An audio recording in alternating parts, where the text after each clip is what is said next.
Blisko 120-letnia latarnia Tanfaniego wróciła po gruntownej renowacji na Plac Piastowski w Łodzi. Przeprowadziły ją wspólnie miejskie przedsiębiorstwa. Latarnię odnowiono z okazji 100. rocznicy przyłączenia dawnej wsi Bałuty do Łodzi. Magda Komarzeniec. Tak jeszcze 2 miesiące temu wyglądała najstarsza łódzka latarnia. Teraz prezentuje się zupełnie inaczej. Bardzo ładna. Nie widziałam jeszcze jak pali, ale myślę, że będzie ładna. Demontażem i przewozem latarni zajęli się pracownicy MPK. Oni też oczyścili ją z rdzy. Ta latarnia była w opłakanym stanie, prawdę mówiąc. Myśmy ją próbowali odrestaurować i chyba się udało. Oj, troszkę kosztowało mnie to pracy. Zniszczone ozdobne detale zostały odtworzone w kuźni z Wik. Jakby były piaskowane tamte, to już by nie nadawały się do ponownego użytku, więc ja je ponownie odnowiłem całkowicie.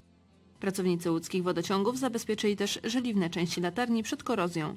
Odnowiony zabytek znów stanął na Placu Piastowskim, ale już nie na boisku, tylko w innym miejscu. Ta lampa w poprzedniej lokalizacji stanowiła zagrożenie dla grających tutaj w piłkę dzieciaków. W tej chwili nie dość, że nie stanowi zagrożenia, to jest bardziej ładnie wyeksponowana. O przeniesienie i odnowienie latarni zabiegali okoliczni mieszkańcy. Złożyli nawet wniosek do budżetu obywatelskiego, ale nie udało się uzbierać odpowiedniej liczby głosów. Dlatego na remont zdecydowały się miejskie spółki. Mamy na uwadze też to, że jesteśmy firmą łódzką i naszym obowiązkiem jest też dbać o świadectwa naszej kultury takiej materialnej. 14-metrowa latarnia oświetlała przed laty hale targowe Tanfaniego, które wybudowano pod koniec XIX wieku. Dziś nie ma już po nich śladu. Przetrwała latarnia, która ponownie zaświeci 24 kwietnia.